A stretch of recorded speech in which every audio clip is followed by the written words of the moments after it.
तो सीजन 3 की शुरुआत एक न्यू टेरिटरी से होती है जहां पर हम देखते हैं कि बहुत सारे मजलूमों पर डीमंस आकर हमला कर रहे थे और उनमें से एक डीमन काफी पावरफुल भी था जो कि लगातार ही वहां पर मौजूद लोगों को मार रहा था। तभी वहां पर अचानक से जुइंग की भी एंट्री हो जाती है और वो उस डीमन से लड़ने लग गया था, लेकिन हम देखते हैं कि वो डीमन वॉल्फ ह्यूमन से ज्यादा पावरफुल होने की वजह से जुइंग पर ही भारी पड़ रहा था और उसे कई मरतबा पीछे धकेल देता है। जुइंग भी हार मानने वाला नहीं था, इसलिए वो अपने फायर एंड ड्रैगन पावर का यूज करते हुए उस डीमन पर हमला कर देता है और उसे वहीं पर ही खत्म कर देता है। डीमन बीस्ट के मारे जाने के बाद अचानक से जुइंग को वहां पर एक डिमोनिक स्टोन दिख जाता है जिसे वो बिना सोचे समझे उठा लेता है और आगे जाकर ये स्टोन उसके लिए और भी ज्यादा हेल्पफुल साबित होने वाला है। नेक्स्ट सीन में हमें जिया सिटी का मंजर दिखाया जाता है जहाँ पर सभी के सभी वॉरियर्स डीमंस को हराने के बाद वापस आ गए थे। साथ ही साथ में वो काफी ज्यादा खुश भी दिख रहे थे क्योंकि उन्होंने डीमंस को मारा था। आगे जाते हुए वो सभी के सभी एल्डर मास्टर से मिलना चाहते थे। यहाँ पर हम देखते हैं कि जुइंग की नजर पेंगशान पर पड़ जाती है जो कि अपने स्टोन को देखकर अभी भी अपनी लिंशी को याद कर रहा था, जिस पर जुइंग उसे कहता है कि हमें अपनी मास्टर से मिलने चले जाना चाहिए, जिस पर वो फिर से आगे रवाना होने लग गए थे।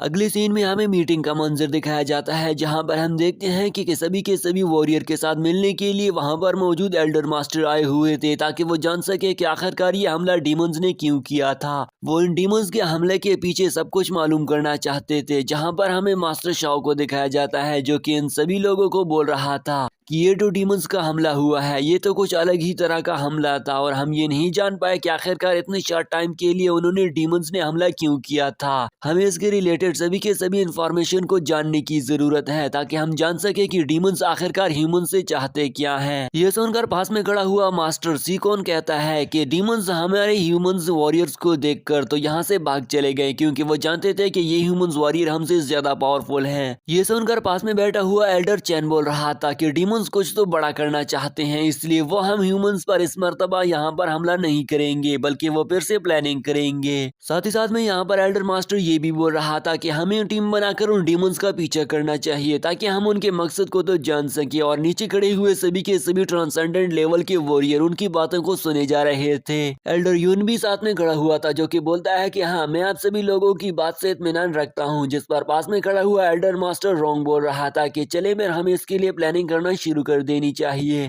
यहाँ पर जुइंग भी आगे आकर बोल रहा था कि इस मर्तबा तो हम पर कमजोर डीमंस ने आकर हमला कर दिया था, शायद अगली मर्तबा हम पर कुछ मजबूत डीमंस आकर हमला कर दें तो हम क्या करेंगे। जिस पर एल्डर रोंग बताता है कि नहीं बेटा, परेशानी की कोई बात नहीं है क्योंकि ये डीमंस हजारों सालों से ही हम पर इसी तरह से ही हमला करते चले आ रहे हैं, इसलिए इनके लिए चिंता करने की कोई जरूरत नहीं है। यहाँ पर तो दोस्तों एल्डर चैन और एल्डर रोंग के बीच में यहाँ पर तख्त कलामी शुरू हो चुकी थी, जिस पर वो दोनों एक दूसरे के साथ इस बात पर मुत्तफिक नहीं हो रहे थे कि हमें डीमंस के पीछे चले जाना चाहिए। पास में खड़ा हुआ एल्डर शाओ कहता है कि नहीं, हमें इस तरह से एक दूसरे के साथ नहीं लड़ना चाहिए, नहीं तो हम कमजोर पड़ जाएंगे और डीमंस इस बात का फायदा उठाते हुए एक मर्तबा फिर से हम पर हमला कर सकते हैं। आखिरकार काफी देर तक बातचीत करने के बाद वो सभी के सभी मास्टर्स इस बात पर मुत्तफिक हो ही जाते हैं कि हम डीमंस का पीछा नहीं करेंगे और इसी के साथ ही दोस्तों यहाँ पर ये मीटिंग एंड हो गई थी। अगली सीन में हमें जुइंग के साथ मास्टर क्यूबा को दिखाया जाता है, जिस पर मास्टर क्यूबा जुइंग को बोल रहा था कि अब तुम अगला कदम कौन सा लेने वाले हो और आगे का तुम्हारा प्लान क्या है। जिस पर जुइंग उसे बताता है कि मैं अपनी प्यारी महबूबा जिंगफी को अपने साथ ली हुई स्नो ईगल टेरिटरी वापस जाना चाहता हूँ। जिस पर मास्टर क्यूबा उसे कहता है कि मुझे आप पर यह जानकर काफी गुस्सा आने के साथ साथ काफी जेलसी भी महसूस हो रही है। जिस पर जुइंग उसे कहता है कि तुम्हें भी अपना प्यार बहुत ही जल्द मिल जाएगा, इसलिए परेशान होने की जरूरत नहीं है। जुइंग की ये बातें मास्टर क्यूबा के दिल को लग जाती है और वो वहाँ पर निराश होकर बैठा हुआ था। अगली सीन में हमें फिर से जुइंग को दिखाया जाता है जो कि एल्डर चैन के पास आ जाता है। वहाँ पर पहुंचकर एल्डर चैनो से पूछता है कि आखिर तुम यहाँ पर क्या कर रहे हो, क्या तुम्हें मेरे साथ कोई काम था। जिस पर जुइंग उसे बताता है कि मुझे डीमंस के साथ लड़ते हुए एक डिमोनिक स्टोन मिल गया था। जुइंग की ये बात सुनकर तो एल्डर चैनो से अपने साथ एक सीक्रेट अंडरग्राउंड पैलेस में लेकर आ जाता है और यहाँ पर वो उसे बोल रहा था कि हमारी बातें कोई सुन ना ले, इसलिए मैं तुम्हें यहाँ पर लेकर आ गया हूँ। वो जुइंग को बताता है कि तुम्हारे हाथ में जो स्टोन है ये एक बहुत ही ज्यादा कीमती स्टोन है और ये एक डिमोनिक वाटर स्टोन है जिसका यूज डीमंस अपनी पावर्स को बढ़ाने के लिए यूज किया करते हैं। ये बातें जुइंग को भी कुछ परेशान कर देती हैं। साथ ही साथ में एल्डर चैन उसे ये भी बोल रहा था कि ये स्टोन का मकसद ये हुआ कि डीमंस खुद को और पावरफुल बनाना चाहते हैं और उनका मकसद अब फिर से ह्यूमंस पर हमला करने का होगा। वो यहाँ पर जुइंग को ये बात भी खबरदार करवा देता है कि पिछली मर्तबा भी डीमंस कुछ ऐसा ही कर रहे थे और वो अपनी पावर्स को इंक्रीज करना इस तरह से चाहते थे कि उन्होंने बहुत सारे ह्यूमंस को अपने साथ मिला लिया था। साथ ही साथ में एल्डर चैन जुइंग को ये भी बता रहा था कि उन बहुत सारे ह्यूमंस में से हमने उनको पकड़ भी लिया था क्योंकि उन्होंने गद्दारी कर रखी थी और हमने उन्हें सजा भी दे रखी थी। जिस पर जुइंग उससे पूछता है कि क्या ह्यूमंस गद्दारी भी कर सकते हैं और वो डीमंस के साथ मिल सकते हैं। जिस पर एल्डर चैन बताता है कि हाँ, डीमंस ऐसा भी कर सकते हैं और ह्यूमन तो खुद ऐसा कर सकते हैं। जिस पर एल्डर चैन उसे बताता है कि मेरे पास एक प्लान है, मैं अपनी दूसरी तरफ से डीमंस में कुछ जासूस भेजूंगा ताकि वो हमारे लिए इन्फॉर्मेशन कलेक्ट कर सकें। साथ ही साथ में एल्डर चैन जुइंग को यहाँ पर नेक्स्ट लेवल को ब्रेक थ्रू करने का भी बोल रहा था और उसे बहुत सारे डीमंस गॉड के बारे में भी इन्फॉर्मेशन दे देता है। जुइंग भी उसे ग्रीट करके बोलता है कि मैं भरपूर कोशिश करूंगा ताकि मैं जल्द से जल्द अपनी सेंटी लेवल को ब्रेक थ्रू कर लूं। यहाँ पर तो एल्डर चैन से कहता है कि मुझे तुम पर पूरा पूरा भरोसा है, हम डीमंस को तुम्हारी हेल्प लेकर ही हरा सकते हैं। बाकी हमारे साथ कोई ऐसा शख्स नहीं है जो कि तुम्हारे जितना पावरफुल हो या तुम्हारे जितना अच्छे से यहाँ पर कल्टीवेशन को ब्रेक थ्रू करके ज्यादा पावरफुल बन जाए, इसलिए तुम्हें ही हमारी हेल्प करना पड़ेगी। नेक्स्ट सीन में हमें मिसेस सुकिन को दिखाया जाता है जो कि खुशी खुशी ड्रेस तैयार कर रही थी, जहाँ पर उसके पास उसकी सहेली आकर उसे बताती है कि जुइंग आया है। ये देखकर तो वो खुशी खुशी जुइंग को देखने चली जाती है, लेकिन हम देखते हैं कि जुइंग के साथ तो जिंगफी भी आई हुई थी। ये देखकर तो उसे कुछ अच्छा नहीं लग रहा था क्योंकि वो जुइंग को पसंद करता था। वहाँ पर खड़े खड़े जुइंग जिंगफी से पूछता है कि क्या तुम स्नो ईगल टेरिटरी जाना चाहती हो, जिस पर वो भी हाँ कर देती है। यह सुनकर तो सुकिन को कुछ अच्छा नहीं लग रहा कि वो दोनों स्नो ईगल टेरिटरी फिर से वापस जा रहे हैं। दूसरी तरफ हमें एल्डर मास्टर चैन को दिखाया जाता है जो कि अपने कुछ वॉरियर्स को रेडी कर लेता है, जिनमें से एक येंग और जेंग शामिल थे, ताकि वो पीछे से डीमंस का पीछा कर सके और उसके लिए जानकारी हासिल करने में हेल्प कर सके। साथ ही साथ एल्डर चैनो ने ये भी बोल रहा था कि हम इस मिशन को सीक्रेटली कर रहे हैं, इसलिए इस मिशन में हमारे बीच में किसी और को भी नहीं इल्म होना चाहिए और इसे सीक्रेट ही रहना पड़ेगा, नहीं तो हमारा ये मिशन फेल भी हो सकता है। अगली सीन में हमें डीमन गॉड का पैलेस दिखाया जाता है, जहां पर हम देखते हैं कि वहां पर उसके सामने उसके दो चमचे आ जाते हैं जो कि कुछ हाई लेवल के वॉरियर्स भी नहीं थे और उनके आते ही वो अपने डीमन गॉड को ग्रीट करते हैं। यहाँ पर डीमन गॉडों ने बोल रहा था कि तुम लोगों को मेरी असल बॉडी को जल्द से जल्द ढूंढना होगा ताकि मैं और ज्यादा पावरफुल हो सकूं। यहाँ पर तो दोस्तों वो ये भी बोल रहा था कि मैं सिया फैमिली पर कब्जा करना चाहता हूँ, इसके लिए मुझे और भी ज्यादा पावरफुल बनना पड़ेगा। अगली सीन में हमें कुछ महीने बाद का मंजर दिखाया जाता है, जहाँ पर हम एल्डर चैन को देखते हैं जो कि जुइंग के साथ मिलने के लिए आया हुआ था। यहाँ पर जुइंग ने तो ट्रांसेंडिंग लेवल के वॉरियर बन चुका था। साथ ही साथ में जुइंग ने सेंटी लेवल को भी पार कर दिया था, जो कि कुछ ही महीने पहले जुइंग को ये ऑर्डर दिया गया था कि तुम जल्द से जल्द इस लेवल को पार कर लो, और यहाँ पर दोस्तों जुइंग ने इसे पार भी कर दिया था। सेंटी लेवल के बारे में सुनकर एल्डर चैन काफी खुश दिख रहा था। साथ ही साथ में वो जुइंग को यहाँ पर एक स्पेयर भी दे देता है। ये स्टोन दरअसल में गॉड रियलम स्टार स्टोन से मिलकर बना हुआ था, जो कि किसी भी किस्म की धातों को इजीली तोड़ने की काबिलियत रखता था। साथ ही साथ में वो यहाँ पर जुइंग को एक ड्रेस भी दे देता है, जो कि एक बहुत ही अच्छा ड्रेस था और जो कि जुइंग को और भी ज्यादा पावरफुल और नेक्स्ट लेवल का बना सकता था। ये सब चीजें मिलने पर जुइंग मास्टर चैन से कहता है कि मास्टर चैन, ये सभी के सभी चीज हेमी गॉड लेवल पर बनते हैं, लेकिन तुमने तो इसे मुझे पहले ही नवाज दिया है। जिस पर वो उसे कहता है कि तुम्हें ज्यादा हम्बल होने की कोई जरूरत नहीं है, बस इसे अपने पास रख लो और इनका अच्छे से यूज किया करो। एल्डर मास्टर चैन जुइंग को ये बात भी बता देता है कि मैं जानता हूँ कि यूसी सिटी पर कुछ डीमन अलायंसेस मौजूद हैं और मैं चाहता हूँ कि तुम इस सारी की सारी जगह को आजाद कर दो, क्योंकि ये स्नो ईगल लॉर्ड टेरिटरी में आती है और ये तुम्हारे हिस्से में ही आती है। साथ ही साथ में वो उसे ये बात भी खबरदार कर देता है कि अगर डीमन गॉड अलायंसेस तुमसे ज्यादा पावरफुल निकले तो तुम्हें चाहिए कि तुम उनसे ना लड़ो, क्योंकि हमें इससे पंगा नहीं ले लेना चाहिए। लेकिन अगर जैसे ही तुम्हें मालूम हो कि वो तुमसे ज्यादा पावरफुल नहीं है तो तुम उन्हें खत्म कर देना और यूसी सिटी को आजाद कर देना, ताकि तुम उससे अपने स्नो ईगल टेरिटरी में इजीली शामिल कर सको। लेकिन ये टास्क तुम्हारे लिए काफी ज्यादा मुश्किल होने वाला है, इसलिए इसे सावधानी से करना पड़ेगा। अगली सीन में हमें जुइंग को दिखाया जाता है जो कि कई दिनों से यूसी सिटी पहुंचा गया था ताकि वो डीमन अलायंसेस का पता लगा सके, लेकिन कई दिन गुजरने के बाद भी उसे कुछ भी डीमन अलायंसेस के बारे में पता नहीं चलता। जुइंग अपनी कम्युनिकेशन सिस्टम का यूज करके यूजिन से पूछती है। साथ ही साथ में यूजिन भी उससे यही पूछ रही थी कि क्या तुम्हें यहाँ पर कुछ खास जानकारी हासिल हुई है नहीं, जिस पर जुइंग उसे बताता है कि नहीं, अभी मुझे कुछ भी हासिल नहीं हुआ। यूजिन जुइंग के साथ बात करते हुए जुइंग को खबरदार भी कर देती है और साथ ही साथ में वो उसे ये भी बोल रही थी कि डीमन गॉड अलायंसेस तुम्हें इसलिए नहीं मिले क्योंकि डीमंस काफी ज्यादा सीक्रेटली काम किया करते हैं और तुम्हें भी सीक्रेटली रहना पड़ेगा। तभी अचानक से जुइंग को अपनी तरफ आते हुए एक बग्गी दिख जाती है, इसलिए वो उसे बड़ी गौर से देखे जा रहा था क्योंकि उसे प्रोटेक्ट करने वाले काफी ज्यादा पावरफुल दिख रहे थे जिन्होंने शाहाना ड्रेस भी पहन रखा था।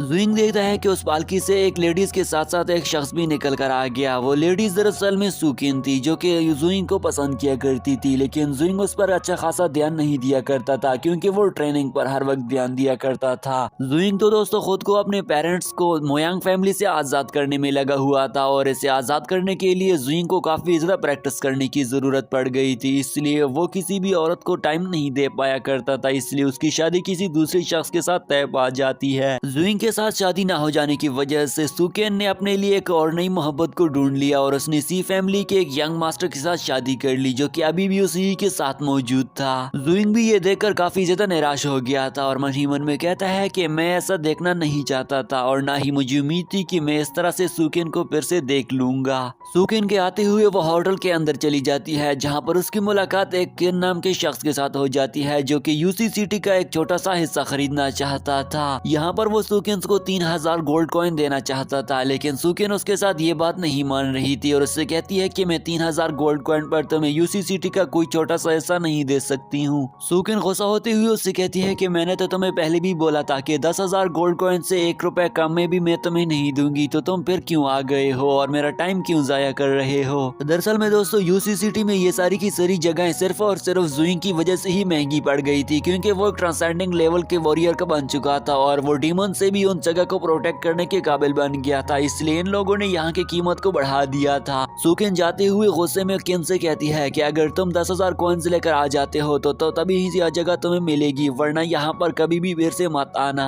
सुकेन के वहाँ से जाने से पहले ही केन अपने सोल्जर्स का यूज करके उसे पकड़ लेता है, जिस पर सुकेन के सोल्जर भी उन पर हमला करने ही वाली थे, लेकिन यहाँ पर वो भी उसके सोल्जर्स को मार गिरा देते हैं। सुकेन तो यहाँ पर बुरी तरह से फंस जाती है और हम देखते हैं कि वो चिल्लाने भी लग गई थी। ये देखकर तो जुइंग ने भी उसकी आवाज को सुन लिया था और वो बिना कुछ सोचे समझे उसकी हेल्प करने पहुंचा जाता है। जुइंग के अंदर आते हुए उसने गार्ड्स को भी मार दिया था। केन ने भी ये सारे का सारा मंजर देख लिया था, इसलिए वो अपने बाकी सभी सोल्जर्स को भी जुइंग पर हमला करने का कह देता है। जुइंग ने मास्टर केन के सारे सोल्जर्स को मार गिरा दिया था और हम देखते हैं कि वो खुद ही केन मास्टर आगे बढ़कर जुइंग पर लगातार हमले कर रहा था, लेकिन जुइंग तो इजीली उसके हमले को डॉज कर रहा था। जुइंग तो उस पर एक जोरदार हमला करके उसे पीछे ही पटक देता है। ये देखकर तो केन मास्टर काफी गुस्से में दिख रहा था और उससे बोल रहा था कि तुम्हारी हिम्मत भी कैसी हुई कि तुमने मुझ तरह के इंसान पर हमला करने की भी हिम्मत कर ली। केन मास्टर तो पीछे हटते हुए उससे जोर से बोल रहा था कि मैं अपने एल्डर्स से तुम्हारी शिकायत करूंगा और वो तुम्हें मार ही देंगे, इसलिए वो तो यहाँ से चला गया। लेकिन उसके जाते ही तो जुइंग मन ही मन में ये सोच रहा था कि ये आखिरकार किसको बताएगा। जुइंग के यहाँ पर ये सोचते हुए तो जुइंग भी वहाँ से जाने लग जाता है, जिस पर सुकेन उससे पूछती है कि तुम कौन हो। जुइंग उसे बताता है कि मैं तुम्हारा पुराना दोस्त हूँ। सुकेन भी अब जुइंग के लिए परेशान होने लग गई थी और साथ ही साथ में उसके बारे में ये सोच विचार कर रही थी कि आखिरकार ये कौन हो सकता है, क्योंकि एक लंबे अरसे से उन्होंने जुइंग को देखा नहीं था, लेकिन जुइंग तो उसे पहले से ही जान जाता है। जुइंग तो यहाँ से चला जाता है। दूसरी तरफ हम मास्टर केन को देखते हैं जो कि भागते भागते पैलेस में पहुंचा गया था। साथ ही साथ में जुइंग भी उसका पीछे पीछे करते हुए तो पैलेस में पहुंचा जाता है।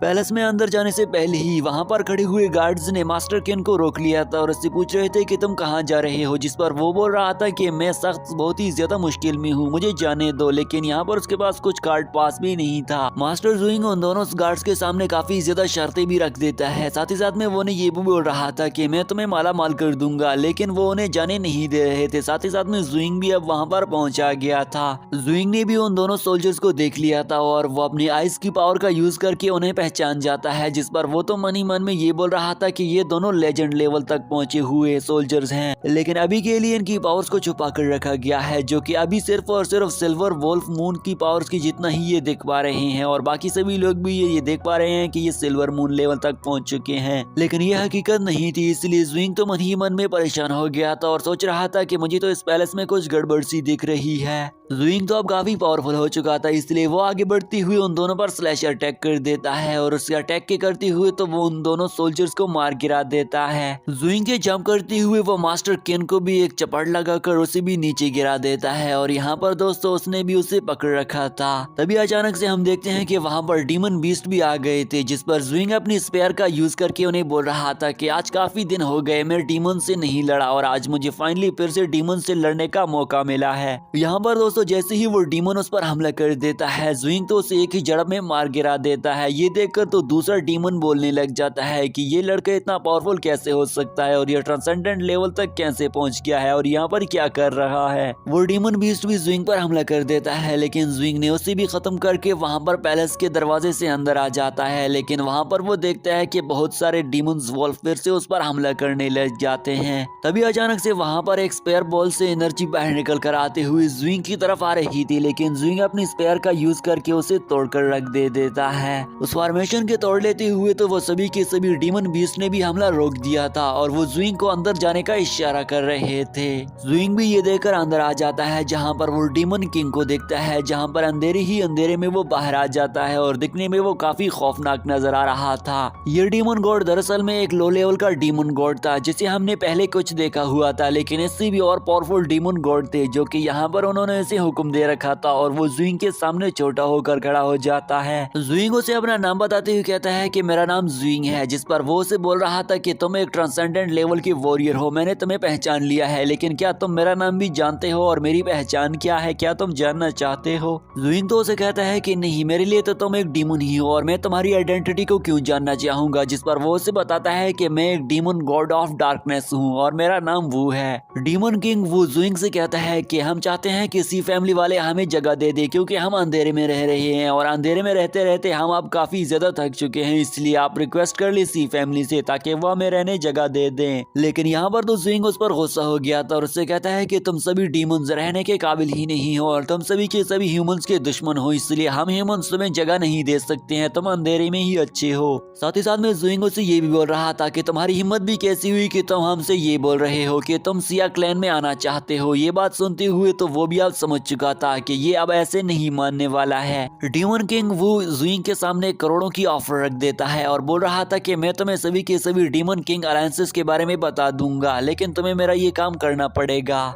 जुइंग ये ऑफर सुनते हुए मन ही मन में सोच रहा था कि ये जगह इतनी ज्यादा इंपॉर्टेंट कैसे हो सकती है कि ये मुझे इतने ज्यादा करोड़ों कॉइंस दे सकता है, मुझे यहाँ पर कुछ गड़बड़ दिख रही है। डीमन किंग वो लगातार ही जुइंग के सामने ऑफर पर ऑफर रखे जा रहा था। वो साथ ही साथ में ये भी बोल रहा था कि तुम डीमन गॉड अलायंसेस को ज्वाइन कर लो, तुम्हारे लिए काफी फायदा होने वाला है और वो इसके लिए 5000 कॉइन भी देने के लिए रेडी हो गया था। यहाँ पर दोस्तों डीमन किंग वो अपने ग्रैंड डीमन किंग की बात को पूरा करने की कोशिश कर रहा था, जो कि उसने उसे हुक्म दे रखा था, लेकिन जुइंग तो उसके साथ बात मानने के लिए भी तैयार नहीं था। इसलिए वो जुइंग पर ललकारते हुए कहता है कि आज तुम्हें मुझसे कोई बचाकर नहीं लेकर जा सकता। जुइंग भी ये देखकर उस डीमन किंग वू के साथ लड़ने के लिए रेडी हो जाता है। यहाँ पर जुइंग ने उसके साथ लड़ने के लिए अपनी फायर पावर को एक्टिव कर दिया था। तो दोस्तों वीडियो को तो आप एंजॉय कर ही रहे हैं, इसलिए एक अच्छा सा कमेंट जरूर कर दें, साथ ही साथ में वीडियो को लाइक भी जरूर कर दें। और अगर आप सभी दोस्तों ने अभी तक चैनल सब्सक्राइब नहीं किया तो काइंडली चैनल को भी सब्सक्राइब कर दें, क्योंकि मैं अब इस चैनल पर इस तरह की मजेदार सी सीरीज एक्सप्लेन करता रहता हूँ। तो चलिए दोस्तों अब आगे बढ़ते हैं। जुइंग अपनी फायर टेक्निक का यूज करते हुए उस डीमन किंग वूमिंग पर हमला कर देता है, लेकिन वो डीमन किंग तो उसे इजीली डॉज कर देता है। जुइंग अपने अटैक को फिर से रेडी कर लेते हुए डीमन किंग वूमिंग पर फिर से हमला करने ही वाला था, लेकिन तभी अचानक से वो डीमन किंग एक और डीमन को बुला लेता है। उस डीमन का नाम दाबेक्सी था और उसके आते ही वो पहले से ही जुइंग पर हमला करके उसे पीछे धकेल देता है, क्योंकि वो जानता था कि वो डीमन किंग पर हमला करने वाला है, लेकिन उसने डीमन किंग की जान बचा ली। जुइंग तो यहाँ पर दोस्तों बुरी तरीके से फंस चुका था। साथ ही साथ में डीमन किंग वूमेंग भी उसे यही बोल रहा था कि अब तुम्हें कौन बचाएगा। ये कहकर तो वो तो चला जाता है, लेकिन यहाँ पर पीछे उसने दाबिंगसी को उसके साथ लड़ने के लिए छोड़ दिया था। दाबिंगसी भी उसके सामने अकड़ते हुए बोल रहा था कि कई दिन हो गए मैंने किसी ह्यूमन के साथ लड़ाई नहीं की, तो आज मुझे बहुत ही ज्यादा मजा आने वाला है। जुइंग भी उसका मुकाबला करने के लिए बिल्कुल ही रेडी खड़ा हुआ था। साथ ही साथ में जुइंग को सिस्टम की तरफ से बताया जाता है कि तुम्हारे मास्टर क्यूबा तुम्हारी हेल्प करने के लिए बहुत ही जल्द पहुंचने वाले हैं, इसलिए तुम्हें डरने की कोई जरूरत नहीं है। तभी दाबिंगसी आगे बढ़ते हुए जुइंग पर हमला कर देता है, जिसे रोकने के लिए जुइंग तो लगातार ही उसके हमलों को डॉज किए जा रहा था। साथ ही साथ में दाबिक सी जुइंग को ये भी बोल रहा था कि ये स्पेयर तुम्हारे पास कहाँ से आया है। तभी यहाँ पर जुइंग के उस स्पेयर की पावर दिखाने का वक्त आ गया था और उस पर एक जोरदार हमला कर देता है, जिसकी वजह से दाबिक सी तो उस दरवाजे को तोड़कर बाहर गिरा गया था। दाबिक सी भी अब हैरान खड़ा रह गया था कि आखिरकार जुइंग इतना ज्यादा पावरफुल कैसे हो सकता है। कि तभी यहाँ पर उसे समझ आ ही जाता है कि जुइंग सेंटी लेवल तक पहुंच चुका है, जो कि एक बहुत ही ज्यादा हाई लेवल का लेवल है।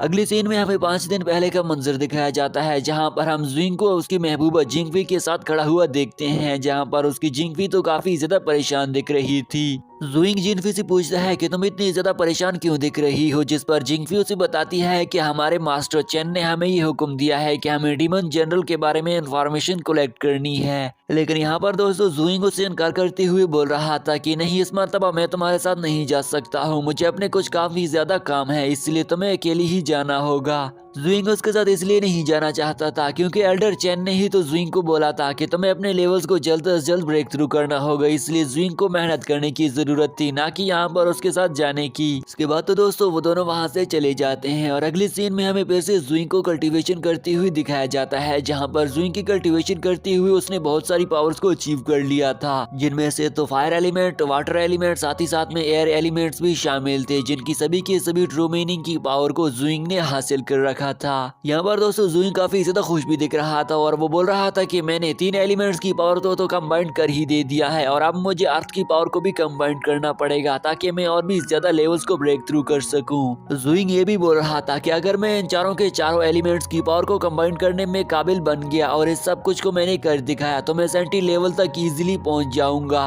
अब तो दोस्तों जुइंग के सर पर सिर्फ और सिर्फ अर्थ एलिमेंट की पावर को हासिल करना ही सवार हो गया था और उसके बाद वो कई दिनों में अर्थ की पावर को भी हासिल कर ही ले लेता है, जिसके बाद हम देखते हैं कि वो सेंटी लेवल के बहुत ही ज्यादा करीब पहुंच चुका था। कई दिन गुजरने के बाद फाइनली जुइंग ने इस पावर को भी हासिल कर दिया था और अब तो दोस्तों उसके पास सभी की सभी चीजों की ट्रू मीनिंग की पावर आ चुकी थी और अब वो सेंटी लेवल को भी अचीव कर लेता है। जुइंग की यह सब कुछ हासिल करने के बाद जुइंग फिर भी यहाँ पर नहीं रुकता और एट द लीस्ट वो अपने एक न्यू क्लोन की पावर को एक्टिव करना चाहता था, लेकिन वो उसमें बुरी तरह नाकाम हो गया था, लेकिन वो फिर भी हार नहीं मानता। उसके बाद तो दोस्तों हार ना मानते हुए जुइंग अपनी फायर एलिमेंट, एयर एलिमेंट, साथ ही साथ में वाटर एलिमेंट और अर्थ एलिमेंट की पावर को बाहर निकाल लेते हुए फिर से अपनी बॉडी में कंबाइंड पावर ट्रांसफर कर देता है और दोस्तों इस प्रोसेस में जुइंग को काफी ज्यादा तकलीफ का सामना कर रहा था। जुइंग की कुछ देर की तकलीफें बर्दाश्त करने के बाद फाइनली वो इन चारों के चारों एलिमेंट्स की पावर को कंबाइन कर ही दे देता है, लेकिन यहाँ पर दोस्तों इसकी काफी ज्यादा एनर्जी लो हो चुकी थी। ये सब कुछ हासिल करने के बाद जुइंग की बॉडी से काफी एनर्जी फ्लो होने लग गई थी और फाइनली दोस्तों उसने दुई क्लोन की पावर को भी हासिल कर दिया था और आपने उन सभी क्लोन्स के पास स्पेयर देखकर तो उन्होंने कल्टीवेशन के प्रोसेस बढ़ाने के लिए प्रैक्टिस भी करना शुरू कर दी थी। जुइंग उनको अपने हाथों की एनर्जी से कंट्रोल कर रहा था ताकि वो उसे अच्छे से यूज कर सके। इसके बाद दोस्तों प्रेजेंट सीन में हमें दिखाया जाता है कि दाबिक सी अभी भी जुइंग के सामने खड़ा हुआ था, लेकिन तभी अचानक से दाबिक सी आगे बढ़ती हुई जुइंग पर हमला कर देता है, लेकिन जुइंग ने उसके हमले को इजीली डॉज कर दिया था और यहाँ पर दोस्तों वो अपनी क्लोन की पावर को एक्टिव कर देता है ताकि वो उसे हरा सके। जुइंग अपनी इस टेक्निक का यूज करते हुए आगे बढ़कर दाबिक सी पर लगातार ही हमला करना शुरू कर देता है और यहाँ पर दोस्तों जुइंग ने तो दाबिक सी को काफी ज्यादा परेशान कर रख दिया था और दाबिक सी को इस बात की समझ नहीं आ रही थी कि इनमें से जुइंग कौन सा है और मैं कौन से को मारूं। लेकिन फाइनली दोस्तों कुछ देर की तकलीफें बर्दाश्त करने के बाद उसे भी अब समझ आ ही जाता है कि ये सब कुछ जुइंग क्या करने वाला है, इसलिए वो अब फिर से बिल्कुल ही रेडी हो चुका था। दाबिक सी ने जुइंग के हमले को भांप लिया था, इसलिए वो उसके क्लोन्स को भी खत्म कर देता है। ये देखकर जुइंग तो उसके सिंग पर हमला करना चाहता था क्योंकि दोस्तों हम जानते हैं कि यहाँ पर डीमन, इस डीमन की सभी पावर उसके सिंग के अंदर छुपी हुई थी। अगर जुइंग उसके सिंग को तोड़ दे तो वो डीमन ही खत्म हो जाएगा और हम देखते हैं कि जुइंग आगे बढ़ती हुई पीछे से उसके सिंग पर हमला कर देता है, लेकिन वो उसका सिंग थोड़ा सा टूटने के बाद फिर से जल्द से जल्द हील हो जाता है। इस अटैक को देखकर तो दाबिक सी भी अब समझ चुका था कि वो जुइंग को नहीं हरा सकता, इसलिए वो अपने डीमन किंग वूमिंग से हेल्प मांगने लग जाता है। लेकिन यहाँ पर दोस्तों डीमन किंग वूमिंग की तरफ से उसे आवाज दी जाती है कि जब तक तुम जुइंग को नहीं हरा देते हो मैं तुम्हें देखता रहूंगा, लेकिन अगर तुम्हारी जान खतरे में हुई तो मैं जुइंग पर हमला कर दूंगा, लेकिन इससे पहले तुम्हें उसके साथ लड़ना पड़ेगा और तुम्हें ही उसे हराना पड़ेगा। अब तो फिर से उन दोनों के दरमियान एक जबरदस्ती फाइट शुरू हो जाती है जहाँ पर वो दोनों अपने कंबाइंड इफेक्ट्स का यूज करते हुए एक दूसरे पर लगातार काफी देर तक हमला किए जा रहे थे। तभी यहाँ पर अचानक से वो डीमन अपनी स्पेयर निकाल लेती हुई जुइंग पर उसकी तरफ फेंक देता है, लेकिन ज़ुइंग ने अचानक से उसे खुद को बचा लिया था। ज़ुइंग तो मन ही मन में सोच रहा था कि मुझे अब इस डीमन से जान छुड़ाना ही होगी, इसलिए अपने 4 एलिमेंट की पावर, जिनमें से सभी के सभी एलिमेंट शामिल थे, उनकी पावर का यूज करते हुए डीमन पर फिर से हमला कर देता है। इस मर्तबा तो वो डीमन को कम्प्लीटली घायल भी कर देता है और उसने इर्द गिर्द से उसे फंसा रखा था, जिस पर डीमन किंग अपने लिए हेल्प पुकार लेते हुए अपने मास्टर डीमन को पुकार रहा था। वो डीमन अपने डीमन किंग से चिल्लाते हुए बोल रहा था कि अभी मैं नहीं मरना चाहता हूँ, मुझे अपनी और भी जिंदगी जीनी है, इसलिए मेरी हेल्प कर दे ताकि मैं इससे बच जाऊँ। द बिग सी चिल्ला तो रहा था, लेकिन डीमन किंग ऑफ डार्कनेस उसकी हेल्प करने नहीं आता। इस बात का फायदा उठा लेते हुए ज़ुइंग फिर से उस पर एक जोरदार हमला कर देता है और उसे नीचे झपट कर गिरा देता है। अब तो दोस्तों द बिग सी काफी ज्यादा घायल हो चुका था और हम देखते हैं कि ज़ुइंग एक मर्तबा फिर से आगे जाते हुए उसकी सींग को तोड़ देता है, जिसकी वजह से ये डीमन तो यहीं पर खत्म हो जाता है। इसके बाद दूसरी तरफ हमें फिर से demon king of darkness women को दिखाया जाता है, जो कि सोच रहा था कि मुझे ज़ुइंग का कुछ करना ही होगा, इसलिए वो आगे बढ़ ही जा रहा था। अचानक से पीछे से ज़ुइंग ने आकर स्पेयर से उस पर हमला कर दिया था। ज़ुइंग के आते ही दोस्तों डीमन किंग ऑफ डार्कनेस को अपनी जान के लाले पड़ गए थे, इसलिए वो ज़ुइंग से कहता है कि मैंने तुम्हारे सामने जो ऑफर रखी थी मैं इसे दुगना कर देता हूँ, लेकिन ज़ुइंग तो अब इसकी कोई भी ऑफर नहीं रखने वाला था। साथ ही साथ में ज़ुइंग उसे ये भी बोल रहा था कि तुम सभी के सभी डीमन काफी ज्यादा जालिम हो और ह्यूमंस पर जुल्म किया करते हो, इसलिए मैं तो तुम्हें कभी भी माफ नहीं करने वाला हूँ, बल्कि तुम्हें भी खत्म करके ही रहूंगा। डीमन किंग ऑफ डार्कनेस ज़ुइंग से कहता है कि अब तो मैं तुम्हें मार कर ही रहूंगा, इसलिए वो अपने सभी के सभी ब्लैक एनर्जी की ओरा को इर्द गिर्द फैला देता है। यहाँ पर दोस्तों से एनर्जी की खत्म होते हुए ज़ुइंग देखता है कि वो तो इर्द गिर्द उसे कहीं भी नहीं नजर आ रहा था, लेकिन तभी अचानक से डीमन किंग ऑफ डार्कनेस उसके पीछे आ गया था। वो अपने बहुत सारे क्लोन्स बना लेते हुए ज़ुइंग पर लगातार ही अपने स्लैश अटैक किए जा रहा था, जिसकी वजह से ज़ुइंग तो अब काफी घायल हो चुका था और उसे समझ नहीं आ रहा था कि अब मैं क्या करूं। लेकिन फाइनली यहाँ पर ज़ुइंग खुद को बचते बचाते उनके सभी अटैक से बच जाता है, लेकिन वो डीमन किंग ऑफ डार्कनेस फिर से अपने सभी के सभी क्लोन और स्पेयर की पावर को कंबाइन करके ज़ुइंग पर एक जोरदार हमला कर देता है, लेकिन ज़ुइंग यहाँ पर भी खुद को बचा ही लेता है। ज़ुइंग अब समझ गया था कि उसका पहले अटैक से ये वाला अटैक काफी ज्यादा पावरफुल था। साथ ही साथ में वो किंग उससे यही बोल रहा था कि मुझे तो यही लग रहा है कि ज़ुइंग तुम मुझसे डर रहे हो, लेकिन ज़ुइंग उससे कहता है कि अगर मैं डरता तो मैं तुमसे लड़ने ही नहीं आता। डीमन किंग ऑफ डार्कनेस के फिर से अटैक करने से पहले ही मास्टर क्यूब भी वहां पर पहुंचा गया था, जो कि ज़ुइंग का साथ देते हुए अपने डिमोनिक स्लैश अटैक से उस डीमन किंग पर हमला करना शुरू कर देता है, ताकि वो ज़ुइंग की हेल्प कर सके और उसकी जान बचा सके। डीमन किंग के साथ लड़ने के लिए ये दोनों बीच मैदान में ही खड़े हुए थे कि तभी डीमन किंग ऑफ डार्कनेस फिर से अपने बहुत सारी क्लोन्स बना लेता है ताकि वो इन दोनों को मार सके, लेकिन ये दोनों भी अब डटकर खड़े हुए थे और वो उन्होंने ठान ली थी कि अब हम इस डीमन किंग ऑफ डार्कनेस को मार कर ही रहेंगे। मास्टर क्यूब अपने डायमेंशन क्लोन का यूज करके उनमें से मौजूद सभी क्लोन पर हमला कर देता है, लेकिन इसके इस डायमेंशन हमले का उन पर कुछ असर नहीं होता, क्योंकि वो सिर्फ और सिर्फ शेडोज ही थे। ये देखकर वो दोनों काफी ज्यादा हैरान रह जाते हैं। मास्टर क्यूबा और पास में खड़ा हुआ ज़ुइंग तो अब काफी ज्यादा परेशान हो जाते हैं, क्योंकि उनकी एक भी technique demon king of darkness पर कुछ ही असर नहीं कर रही थी। तभी फाइनली ज़ुइंग अपनी फायर पावर की टेक्निक का यूज करते हुए फायर अटैक से उस सभी के सभी क्लोन्स को डिस्ट्रॉय कर देता है और यहाँ पर दोस्तों फाइनली उस डीमन किंग ऑफ डार्कनेस के सभी क्लोन्स खत्म हो जाते हैं। अब तो असली डीमन किंग का रूप भी ज़ुइंग के सामने आ चुका था, जिस पर ज़ुइंग बिना सोचे समझे उसकी तरफ आगे बढ़कर उस पर हमला करने ही वाला था, लेकिन तभी यहाँ पर वो होल बना लेते हुए ज़ुइंग को उसके अंदर चलने लग जाता है। ज़ुइंग के अंदर जाने से पहले ही मास्टर क्यूब अपनी डायमेंशन ब्लेड की पावर को बड़ा कर देता है, जिसकी वजह से उस होल में ज़ुइंग जाने से बच जाता है। यहाँ पर दोस्तों ज़ुइंग की जान भी बच चुकी थी। ज़ुइंग यहाँ पर खड़े खड़े एक प्लान बनाता है और मास्टर क्यूबा से कहता है कि तुम उस पर पीछे से आकर हमला करना, मैं उसे सामने से ही देख लूंगा।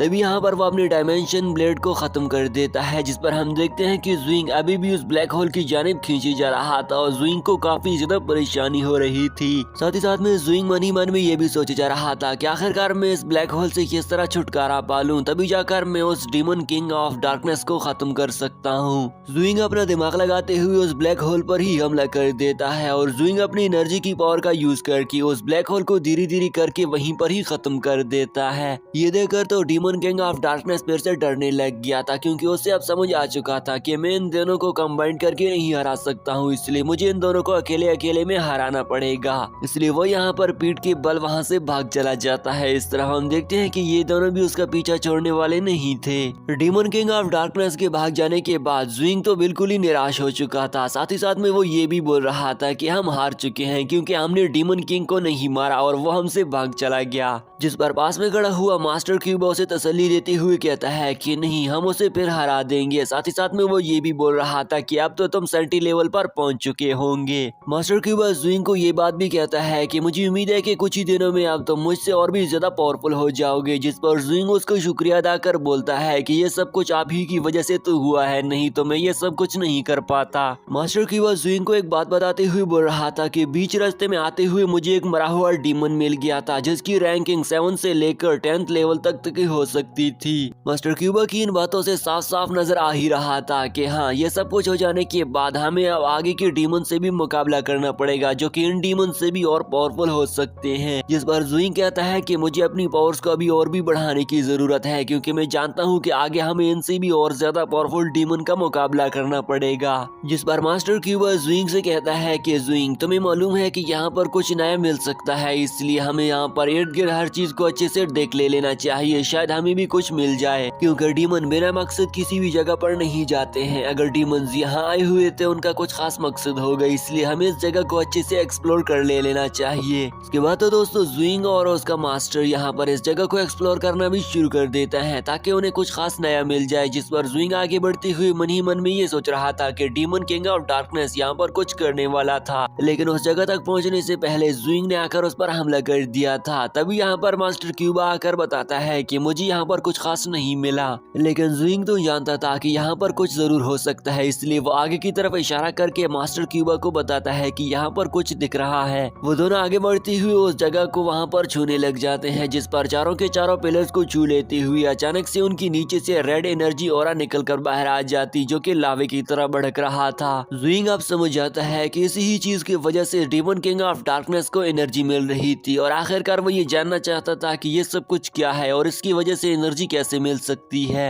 अगले सीन में हमें डीमन किंग ऑफ डार्कनेस को दिखाया जाता है, जो कि भागते हुए डीमन जनरल के पास आ गया था, जिसका नाम जनरल यांग था। जनरल यांग उसे देखकर कहता है कि आखिर तुम यहाँ पर क्यों आए हुए हो, तुम्हारा मेरे से क्या काम है। जिस पर डीमन किंग ऑफ डार्कनेस उसे कुछ दिखाते हुए बोल रहा था कि ये एक बहुत ही ज्यादा इम्पोर्टेंट चीज है। वो उसे एक स्टोन दे देता है, जिस पर जनरल यांग कहता है कि तुम मुझे इतनी ज्यादा कीमती चीज क्यों दे रहे हो, तुम्हारा कोई मकसद होगा। जिस पर डीमन किंग ऑफ डार्कनेस बताता है कि हाँ जरूर, मेरा एक मकसद है, और मेरा मकसद ये है कि हमारा मुकाबला ज़ुइंग से हो गया था और ज़ुइंग ने हमें हरा दिया, लेकिन उसने हमारी एक कीमती चीज हमसे लेकर चला गया है, इसलिए मुझे उस चीज को हासिल करने के लिए तुम्हारी हेल्प चाहिए होगी। General Yang demon king of darkness से कहता है कि अगर तुम इतने ज्यादा पावरफुल हो और ज़ुइंग ने तुम्हें हरा दिया, तो क्या तुम्हें ये लग रहा है कि मैं ज़ुइंग को हरा दूंगा। जिस पर डीमन किंग ऑफ डार्कनेस बोल रहा था कि हाँ, तुम हमसे ज्यादा पावरफुल हो। डीमन किंग ऑफ डार्कनेस ये भी बोल रहा था कि ज़ुइंग अभी अभी 70 लेवल तक पहुंच चुका है, अगर हमने इसे अभी कंट्रोल ना किया तो ये और भी ज्यादा अचीवमेंट अचीव कर लेगा और हमसे ज्यादा पावरफुल हो जाएगा, इसलिए हमें इसे अभी भी मारकर कंट्रोल करना पड़ेगा। ये सारी की सारी बातें सुनने के बाद जनरल यांग उसकी हेल्प करने के लिए मान जाता है, क्योंकि उन दोनों को ही ज़ुइंग से खतरा पेश आ रहा था और फ्यूचर में वो जानते थे कि ज़ुइंग उनके लिए पहाड़ बन सकता है। अगले सीन में हमें ज़ुइंग साथ ही साथ में एल्डर मास्टर चैन को दिखाया जाता है, जहां पर हम देखते हैं कि एल्डर मास्टर शाओ भी वहां पर पहुंचा चुके थे, जो कि उस जगह को एक्सप्लोर करते हुए बताते हैं कि ये एक मौत का कुआं है, यानी कि शैतानों का कुआं। जिसे देखकर मास्टर क्यूबा कहता है कि मैं नहीं जानता था कि यह हकीकत में एग्जिस्ट कर सकता है, लेकिन मैंने तो इसके बारे में सिर्फ और सिर्फ अफवाहें ही सुन रखी है। ज़ुइंग भी यहाँ पर अपने बेवकूफ अंदाज में कह रहा था कि क्या इसमें डीमंस ने आते हैं तो उनकी पावर बढ़ जाती है। जिस पर वो उसका मास्टर एल्डर शाओ हंसते हुए कहता है कि अगर डीमंस ने आपकी बातें सुन रखी होती तो वो जिंदा जला देते। इसके बाद एल्डर मास्टर शाओ ज़ुइंग और उसके साथ मौजूद मास्टर क्यूबा को इस चीज की सारी हकीकत के बारे में बता देता है। वो बता रहा था कि डीमंस इस कुएं का यूज करते हुए इंसानों को जिंदा कर सकते हैं, और इन इंसानों को वो ह्यूमन का शेप नहीं बल्कि वो डीमन के शेप में भी कन्वर्ट कर सकते हैं। और साथ ही साथ में वो ये भी बोल रहा था कि ये सारे के कुएं को यहाँ पर अपने लिए कम्युनिकेशन सिस्टम के लिए भी यूज करते हैं। वो ये मशवरा करते हुए बोल रहा था कि जिस तरह हम कम्युनिकेशन ब्रेसलेट का यूज करते हैं, इस तरह डीमंस यहाँ पर इस चीज का यूज करके एक दूसरे के साथ कम्युनिकेशन करते हैं। एल्डर मास्टर शाओ से जुइंग को शाबाश देते हुए बोल रहा था कि तुम्हारी ही वजह से डीमन का ये सारा का सारा प्लान अब बिल्कुल ही खत्म हो गया है, क्योंकि इनके प्लान को तुमने बर्बाद कर दिया है और वो जरूर हम पर हमला करने की सोच रहे थे। दूसरी तरफ हमें जनरल यांग को दिखाया जाता है जिसके पास डीमन किंग ऑफ डार्कनेस अभी भी मौजूद था और वो उसे सारी की सारी बातें बता देता है कि हमने किस तरह से शैतानों के कुएं को खो दिया है और उन्होंने ह्यूमंस ने आकर कब्जा कर दिया। ये जानकर तो जनरल यांग काफी गुस्से में हो रहा था, साथ ही साथ में वो उस पर भड़कते हुए बोल रहा था कि तुमने इस चीज को कैसे गवा सकती हो, इसने हमें और भी ज्यादा कमजोर कर दिया है। इसके बाद यहाँ पर डीमन किंग ऑफ डार्कनेस तो चला जाता है और पीछे से हम देखते हैं कि जनरल यांग उसके स्टोन को तोड़ देता है और उसे चकनाचूर कर देता है, क्योंकि वो ये बोल रहा था कि ये काफी ज्यादा कमजोर है, इसलिए इसकी हमें कोई जरूरत नहीं है। दूसरी तरफ हमें जुइंग को दिखाया जाता है जो कि अपनी स्नो ईगल टेरिटरी में वापस आ चुका था और वहाँ पर अपने सभी के सभी एल्डर्स और अपने आबा अजदाद को सारी की सारी बात बता देता है कि वहाँ पर हमारे साथ क्या हुआ था और हमने किस तरह से डीमंस को हरा दिया।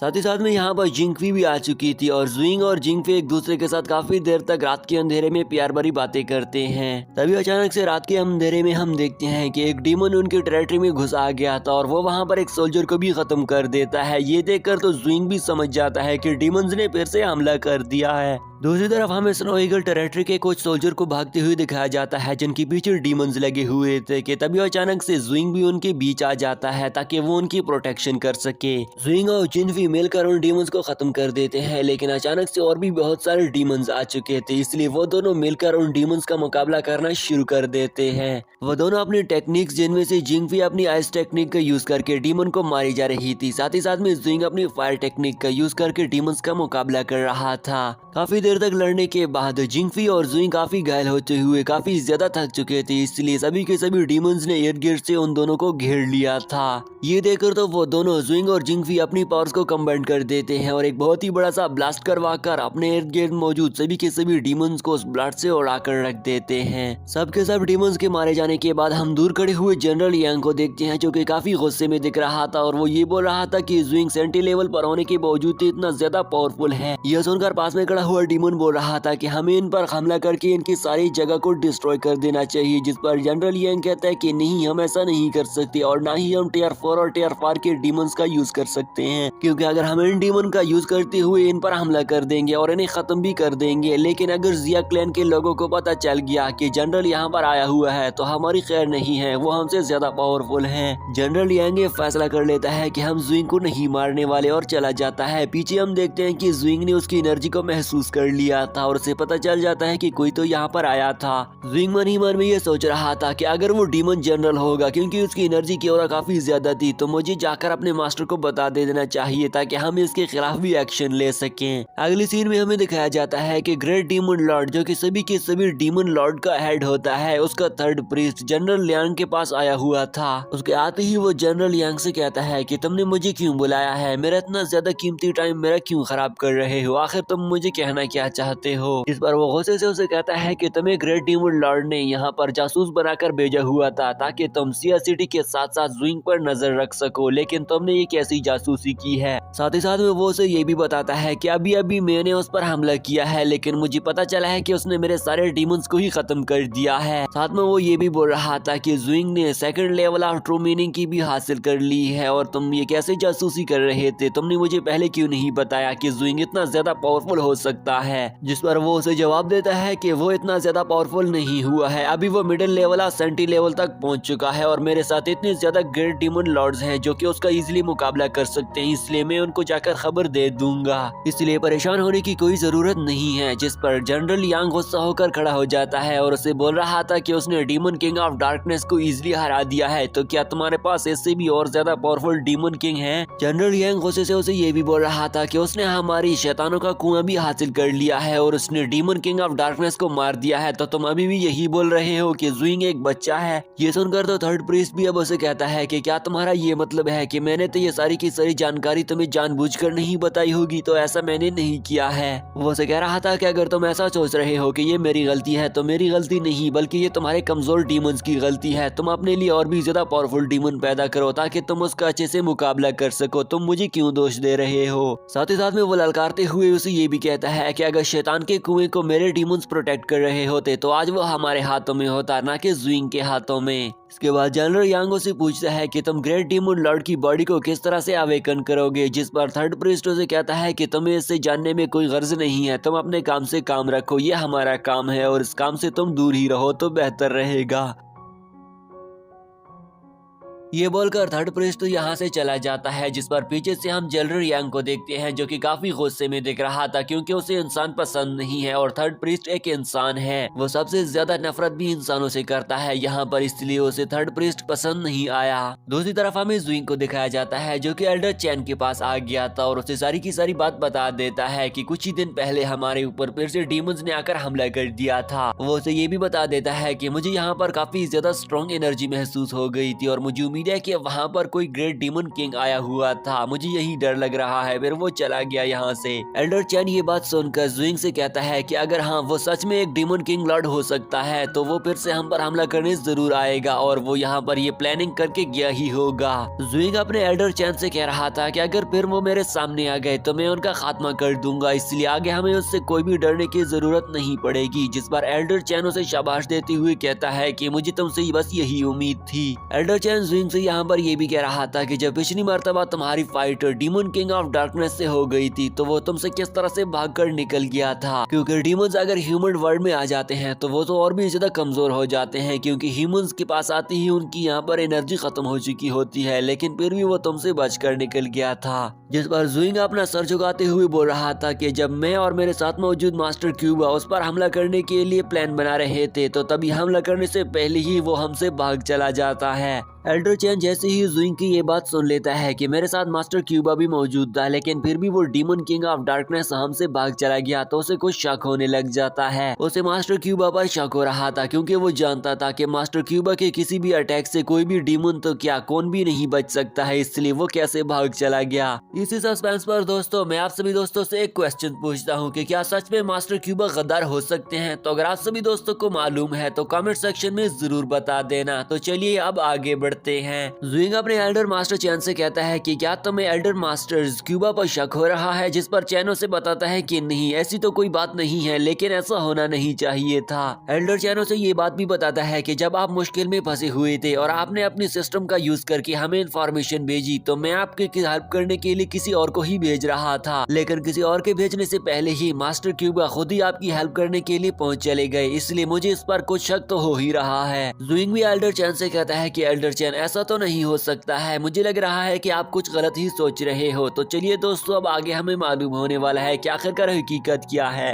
ज़ुइंग एल्डर चैन को बोल रहा था कि वो मेरे बड़े भाइयों की तरह है और वो मेरी जान बचाने सबसे पहले आना चाहते थे, जिस पर एल्डर चैन उससे कहता है कि मैं यकीन के साथ नहीं कह सकता हूँ कि वो बिल्कुल सच्चा है, मुझे अभी भी उस पर शक हो रहा है। तभी यहाँ पर एल्डर चैन उसे ये भी कहता है कि आज जो कुछ बातें तुम्हारे और मेरे दरमियान हुई है इनका इल्म किसी और को भी नहीं होना चाहिए, वरना हम मुश्किल में पड़ सकते हैं। अगले सीन में हमें ग्रेट डीमन लॉर्ड के ग्रेट प्रीस्ट को दिखाया जाता है जिसने बाकी सभी डीमंस को अपने पास से इकट्ठा कर लिया था। वो यहाँ पर इसलिए आया हुआ था ताकि वो अपने लिए बाकी सभी डीमन जनरल्स को इकट्ठा कर सके। तो हम देखते हैं कि सबसे पहले आइस डीमन जनरल आ जाते हैं। उसके आते ही वो गुस्से से ये बोल रहा था कि शैतान का कुआं हमारे लिए बहुत ही ज्यादा इम्पोर्टेंट था, तो तुम लोगों की बेवकूफी ही की वजह से वो हमारे हाथों से चला गया है। जिस पर ग्रेट प्रीस्ट उसे कहता है कि तुम्हें मुझसे तमीज से बात करनी चाहिए, आज मैंने तुम सभी लोगों को ही मीटिंग के लिए बुलाया हुआ है ताकि हम कोई हल निकाल सकें। तभी यहाँ पर अचानक से एक लेडी डीमन जनरल भी आ जाती है जो कि उन दोनों को लड़ने से रोकती हुई बोल रही थी कि हमारा लड़ने का वक्त नहीं है, बल्कि हमें एक दूसरे के साथ मुत्तफिक हो जाना चाहिए। इसके बाद दोस्तों और भी वहाँ पर बाकी सभी डीमन जनरल्स आ जाते हैं जिनमें shadow demon generals, mountain demon generals और साथ ही साथ में जनरल लियांग भी शामिल थे। जनरल लियांग के आते हुए तो वो सबको बोल रहा था कि मैं ये उम्मीद नहीं कर सकता था कि तुम सभी लोग सही सलामत होगे। इसके बाद वो दोस्तों मीटिंग करना भी शुरू कर देते हैं। यहाँ पर मीटिंग में ये बात चलती है कि जिया क्लैन के लोगों ने डीमंस को ढूंढना शुरू कर दिया है और वो जल्दी आते हुए डीमन पर हमला जरूर करेंगे, इसलिए इससे पहले हमें जिया क्लैन के लोगों को ही खत्म करना पड़ेगा।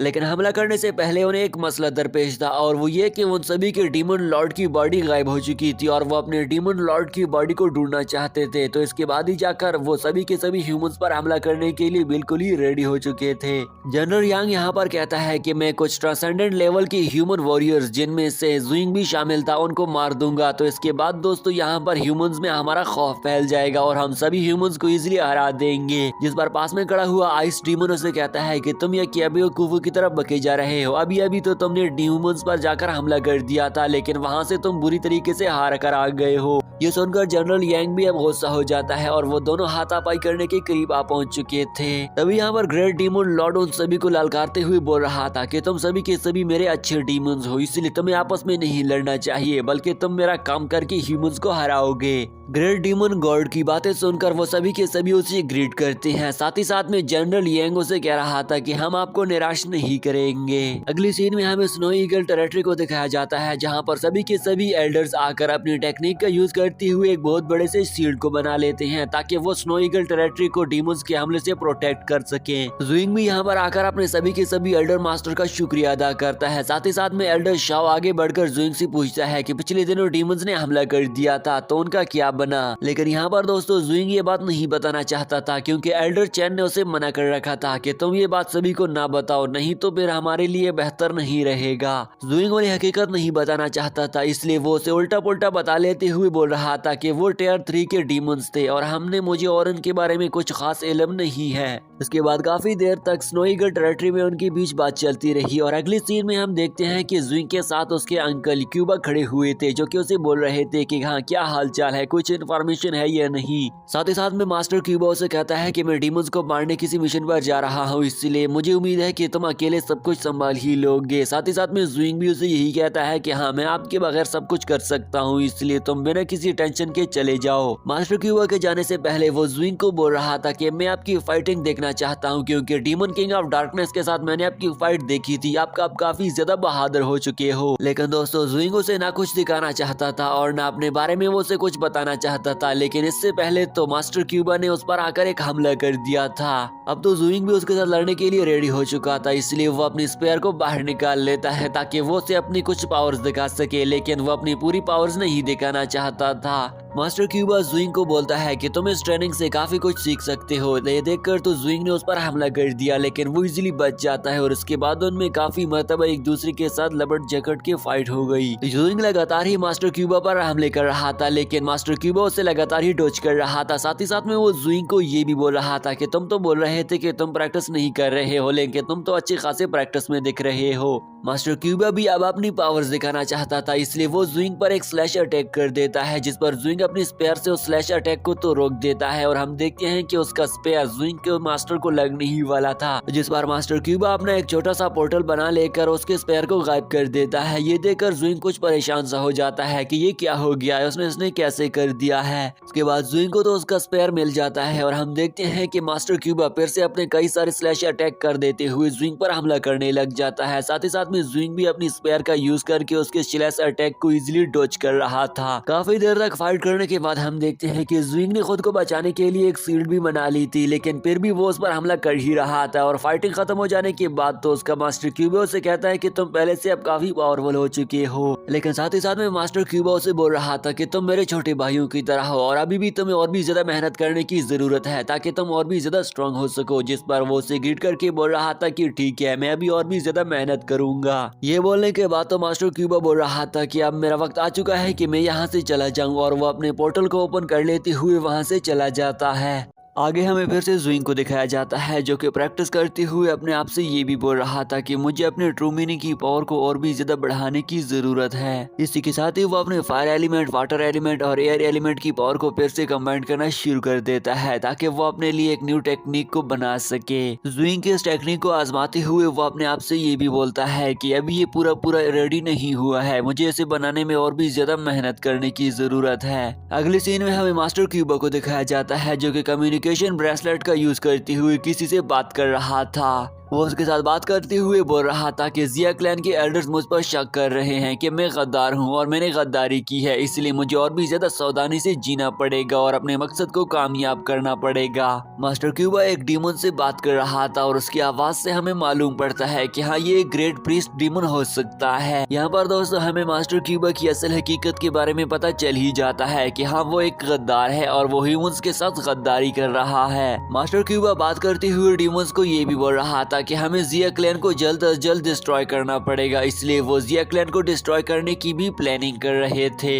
मास्टर क्यूबर डीमन को ये भी बोल रहा था कि मुझे इस जंग में सावधानी से अपने काम को अंजाम देना पड़ेगा ताकि मेरी आइडेंटिटी रिवील ना हो सके और मैं इन्हें धोखा दे दूं। अगले सीन में हमें जिंगफी और टीना को दिखाया जाता है जिन्हें डीमंस की छुपने की जगह मिल गई थी और वो दोनों वहाँ पर डीमंस के करीब पहुँच चुकी थी। वो दोनों वहाँ पर पहुँचते हुए देखती है कि वहाँ पर तो एक शील्ड बना हुआ था, इसलिए वो दोनों अपनी टेक्निक का यूज करते हुए उस शील्ड को ब्रेक कर उन डीमंस के एरिया के अंदर चली जाती हैं। अंदर जाने पर वो देखती हैं कि वो जगह तो काफी ज्यादा बड़ा नजर आ रहा था, जिस पर टीना कहती है कि मुझे तो लग रहा है कि यहाँ पर कोई भी नहीं होगा और हमें पैलेस के अंदर डीमन को दिखाया जाता है। ये दोनों एक दूसरे के साथ बातचीत कर ही रही थी कि अचानक से हम देखते हैं कि उनको इर्द गिर्द से डीमंस ने आकर घेर लिया तो और वहाँ पर काफी ज्यादा एनर्जी फ्लो होने लग गई थी। टीना ये देखकर काफी ज्यादा एक्साइटेड हो चुकी थी और बोल रही थी कि मैं तो इन सभी डीमंस को मारने के लिए बेताब हूँ और हम देखते हैं कि वो दोनों उन डीमंस के साथ लड़ने लग जाते हैं। वो दोनों अपनी अलग अलग टेक्निक्स का यूज करते हुए उन डीमंस के साथ लड़ रही थी, जिसमें हम देखते हैं कि जिंगफी अपनी आइस टेक्निक का, साथ ही साथ में उसकी दूसरी दोस्त टीना अपनी इल्यूजन टेक्निक का यूज कर रही थी। यहाँ पर हमें दिखाया जाता है कि टीना अपनी इल्यूजन का यूज करती हुई उन डीमंस को आपस में ही लड़वा देती है और हम देखते हैं कि जिंगफी उसे कहती है कि हमें डीमंस की छुपने की जगह मिल गई, अब हमें चलना चाहिए। इसके बाद वो दोनों वहाँ से बाहर जाने लगती हैं कि हम देखते हैं कि डीमन किंग वो उनके पीछे आ जाता है और वो शील्ड को बंद कर देता है जिस शील्ड से वो दोनों अंदर आई थी।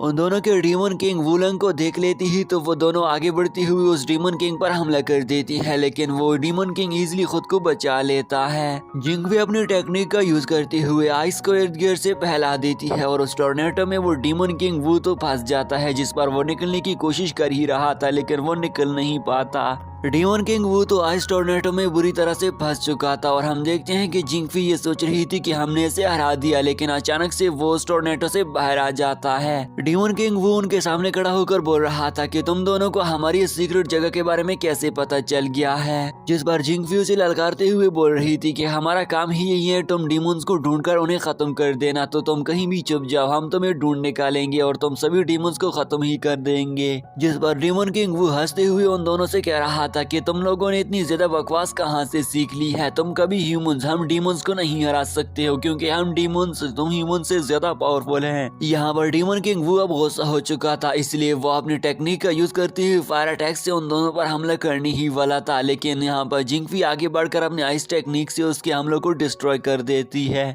डीमन किंग वो आगे बढ़ती हुई टीना को गर्दन से पकड़ लेता है, जिस पर जिंगफी से ये देखा नहीं जा रहा था, इसलिए वो आगे बढ़कर हेल्प करना चाहती थी, लेकिन डीमन किंग वो उस पर भी हमला करके उसे रोक देता है। लेकिन यहाँ पर टीना के मरने से पहले ही वो अपनी इल्यूजन का यूज करते हुए उस डीमन किंग वू को एक और भी शख्स दिखा देती है जो कि जनरल यांग था, इसलिए वो जल्दी से जनरल यांग को छोड़ देता है। टीना ने बुरी तरह से उसे अपने इल्यूजन के ट्रैप में फंसा रखा था, जहां पर हम देखते हैं कि जनरल यांग और इसके बीच में फाइट होने लग गई थी, लेकिन हम देखते हैं कि डीमन किंग वू तो उससे बाहर आ गया था। इल्यूजन से बाहर आते हुए वो टीना पर हमला कर देता है, जिसे देखकर टीना भी अब हैरान हो चुकी थी कि ये इतनी जल्दी मेरे इल्यूजन से बाहर कैसे आ गया। डीमन किंग वू आगे बढ़ते हुए टीना पर हमला कर देता है। ये देखकर तो जिंगफी भी अब गुस्से से नीडल निकाल लेते हुए आइस क्रिस्टल से उस डीमन किंग वू पर हमला कर देती है, लेकिन डीमन किंग उसी ही क्रिस्टल पर पॉइजन लगाते हुए उसकी तरफ फिर से अटैक से उस पर हमला कर देता है, जिससे मुश्किल से जिंगफी अपने आप को बचा लेती है।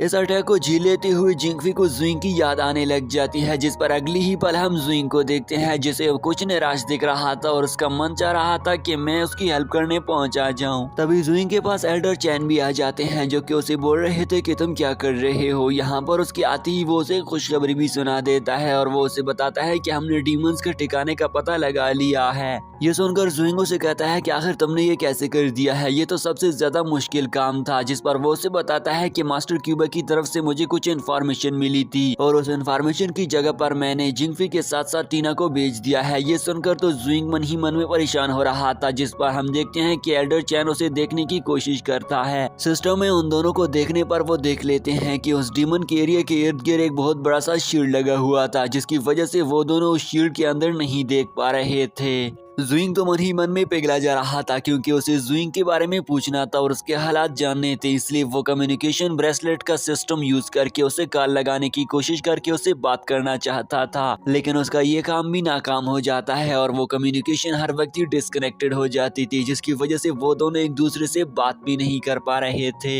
अब तो एल्डर चैन ही काफी ज्यादा परेशान हो रहा था और वो नामे सर हिलाकर बोल रहा था कि मुझे उन दोनों को वहाँ पर नहीं भेजना चाहिए था, वो दोनों तो लेडीज हैं और लेडीज ये काम नहीं कर पाएंगी। जिस पर जुइंग एल्डर चैन से कहता है कि अब हमारे पास बातें करने का वक्त नहीं है, बल्कि हमें जल्द से जल्द उन दोनों की हेल्प करने पहुंच जाना चाहिए। जिस पर एल्डर चैन कहता है कि हाँ तुम सही बोल रहे हो, हमें उसकी हेल्प करने के लिए जल्द से जल्द वहाँ पर पहुंच जाना चाहिए, इसलिए वो वहाँ पर एक सीट बनाकर उस पोर्टल में एंटर होना चाहते थे ताकि वो जल्द से जल्द उस जगह तक पहुँच सके। और दूसरी तरफ हम टीना और जिंगफी को देखते हैं जो कि वहाँ पर भागती हुई उन डीमन से आगे की तरफ जा रहे थे, साथ ही साथ में वो काफी घायल हो चुकी थी। उन दोनों के उस जगह पर आगे भागते हुए वो काफी ज्यादा थक चुकी थी, जिस पर जिंगफी तो नीचे ही गिर जाती है। टीना उससे पूछती है कि तुम्हें क्या हो गया है, जिस पर वो उसे बताती है कि मुझ पर पॉइजन अटैक हुआ था, इसलिए हम आगे नहीं जा पाएंगे। और पीछे से हम देखते हैं कि डीमन किंग वो तो उन पर आकर हमला कर देता है। इस अटैक के होते हुए इर्द गिर्द धुआं फैल चुका था और उस धुएं के खत्म होते ही यहाँ पर डीमन किंग वो देखता है कि वो दोनों तो वहाँ से गायब हो चुकी थी।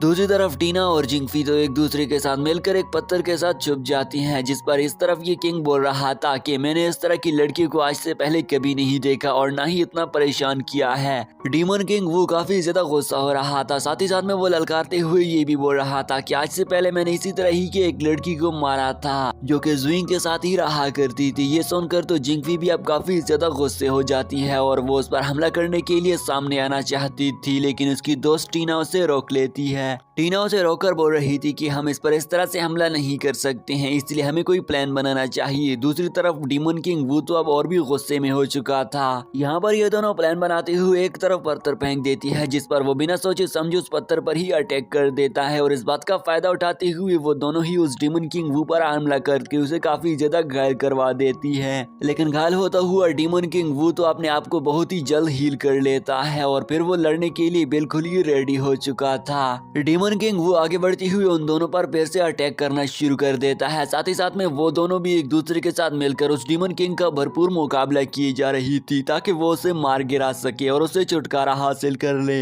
लेकिन लड़ते लड़ाते हुए टीना डीमन किंग के हाथों लग गई थी और वो उसका पैर पकड़कर उसे दूर जाकर एक पत्थर पर दे मारती है। ये अब तो जिंगफी से भी नहीं देखा जा रहा था, इसलिए वो भी डीमन किंग पर एक जोरदार हमला कर देती है, लेकिन वो उसे भी दूर फेंककर जीना के करीब पहुंचा देता है। यहाँ पर डीमन किंग वो उन दोनों को बोल रहा था कि जिंगफी तुम इस छोटी लड़की से कुछ ज्यादा ही पावरफुल निकली, लेकिन मैं तुम दोनों को इजीली हरा सकता हूँ। ये सुनकर तो जिंगफी भी अब हार मानने वाली नहीं थी और वो फिर से डीमन किंग वो पर हमला करने के लिए बिल्कुल ही रेडी हो चुकी थी, जिस पर पीछे बैठे हुए टीना उसे रोकते हुए बोल रही थी कि हम इसे नहीं हरा सकते हैं, हमें यहाँ से चले जाना चाहिए। कि दूसरी तरफ से डीमन किंग वो इन दोनों पर हमला कर ही देता है कि तभी यहाँ पर इन दोनों को बचाने वाला जुइंग भी पहुंचा गया था और उन दोनों को इस अटैक से बचा देता है। डीमन किंग वो भी अब इसे देख लेता है, जिस पर वो जुइंग को बोल रहा था कि अब और शख्स भी मेरे हाथों मरने यहाँ पर पहुंचा गया है। ये दोनों भी अब फाइट करना शुरू कर देते हैं, जहाँ पर पीछे से जिंगफी जुइंग को आवाज लगाती है कि यही वही डीमन है जिसने हमारी लिंगजी को मारा था। जुइंग ये बात सुनकर अब और भी ज्यादा आग बगोला हो चुका था और उस डीमन पर हमला कर ही देता है, लेकिन उसने इस हमले को डॉज कर दिया था। साथ ही साथ में जुइंग इन दोनों को बोल रहा था कि तुम दोनों यहाँ से भाग चली जाओ, लेकिन जिंगफी यहाँ से जुइंग को अकेला छोड़कर नहीं जाना चाहती थी, जिस पर टीना उससे बार बार बोल रही थी कि तुम भी काफी घायल हो चुकी हो, इसलिए हमें यहाँ से चलना चाहिए, जुइंग खुद ही देख लेगा। दूसरी तरफ पोर्टल भी इन दोनों के लिए बिल्कुल ही रेडी था और वो ओपन हो चुका था। साथ ही साथ में एल्डर चैन भी आवाज लगाकर बोल रहा था कि तुम दोनों को यहाँ जल्द से जल्द आना पड़ेगा, जुइंग ये सब कुछ खुद ही देख लेगा। लेकिन फाइनली वो दोनों फैसला कर ही लेती हैं कि हमें यहाँ से जाना होगा, क्योंकि पोर्टल ज्यादा देर तक ओपन नहीं रख सकता था और वो दोनों जा ही रही थी कि पीछे से डीमन किंग वू ने उन पर हमला कर दिया था, लेकिन बीच में जुइंग ने आकर उन दोनों को बचा लिया था। जुइंग खड़े होते हुए उससे कहता है कि तुमने हमारी प्यारी महबूबा लिंगजी को मारा था, जिस पर वो उसे कह रहा था कि मैंने बहुत सारे लोगों को मार रखा है, तो मुझे क्या याद कि मैंने किसे मार रखा है। लेकिन तभी डीमन किंग वू को याद आ ही जाता है कि हाँ, मैंने उस लड़की को मारा था, वो एक बेवकूफ लड़की थी, उसने तुम सभी लोगों के लिए अपनी जान को कुर्बान कर दिया है और तुम मुझे इसका दोष दे रहे हो। ये सुनकर जुइंग गुस्सा हो जाता है और वो आगे बढ़ती हुई उस पर हमला कर जाता है, जिस पर वो हमला करने से पहले ही उसने आकर हमला कर दिया था, लेकिन जुइंग हमले को डॉज करके उसे पीछे धकेल देता है। इसके बाद उन दोनों के बीच अच्छी खासी फाइट शुरू हो जाती है, जिस पर हम देखते हैं कि उस डीमन किंग वू ने जुइंग के स्पेयर को पकड़ लिया, जिस पर जुइंग उसे एक जोरदार अटैक करती हुई उसी पीछे एक चट्टान पर मार देता है। ये देखकर डीमन किंग वू को भी अब जुइंग की पावर का अंदाजा हो चुका था, जिस पर वो कह रहा था कि जुइंग तुम इतने ज्यादा पावरफुल कैसे हो सकते हो, मैं तुम्हें इतनी ज्यादा उम्मीद नहीं कर रहा था। डीमन किंग वू आगे बढ़ते हुए जुइंग पर फिर से आकर हमला करने लग गया था, जिस पर हम देखते हैं कि जुइंग भी अपनी वाटर एंड फायर की वार का यूज करती हुई उस पर लगातार ही बहुत सारे अटैक कर रहा था, जिस पर हम देखते हैं कि सारे का सारा जगह तो धुआं धुआं हो चुका था और वो डीमन किंग बाहर आते हुए फिर से जुइंग पर हमला कर देता है, लेकिन इस मर्तबा भी जुइंग खुद को पीछे हटाकर बचा लेता है। जुइंग भी गुस्सा हो चुका था, इसलिए वो काफी ज्यादा गुस्से से एक जोरदार अटैक उस डीमन किंग वू पर कर देता है और उसी पीछे जाकर दे मार देता है। ये देखकर वो डीमन किंग वू बोल रहा था कि मैं नहीं जानता था कि सभी ह्यूमंस एक जैसे होते हैं और वो कमजोर होते हैं, लेकिन तुम तो काफी ज्यादा पावरफुल निकले। वो दोनों अब एक दूसरे की साथ चट्टानों पर आ चुके थे और हम देखते हैं कि यहाँ पर वो दोनों एक दूसरे पर फिर से आकर हमला करने ही वाले थे, लेकिन डीमन किंग अपनी एक न्यू टेक्निक का यूज करता है और वहाँ पर एक बहुत ही बड़ा सा रेड ऑरा का होल बना देता है। उस होल की एनर्जी काफी ज्यादा थी, लेकिन मुश्किल से जुइंग खुद को बचा लेता है, लेकिन वो उस चट्टान से ही नीचे गिर गया था और वो दोनों नीचे आते हुए एक दूसरे पर पंचों की बारिश कर देते हैं। नीचे आते हुए उनकी एनर्जी से एक बहुत ही बड़ा सा ब्लास्ट हो गया था, जिसका फायदा उठाते हुए डीमन किंग वो जुइंग को एक ट्रैप में फंसा देता है। जुइंग उस ट्रैप से निकलने की कोशिश करता है, लेकिन वो निकल नहीं पा रहा था। साथ ही साथ में वो भी उसे ये बोल रहा था कि आज से पहले मेरे इस तरह के ट्रैप से कोई भी ह्यूमन बचकर नहीं निकला है, तो तुम कैसे निकलोगे। जुइंग अपनी भरपूर एनर्जी का यूज करते हुए फाइनली उस ट्रैप को तोड़कर रख देता है और उसके अटैक से उसने उस डीमन किंग वू पर भी हमला कर दिया था। यहाँ पर दोस्तों डीमन किंग वू समझ जाता है कि मैं अब इस ह्यूमन को नहीं हरा सकता हूँ।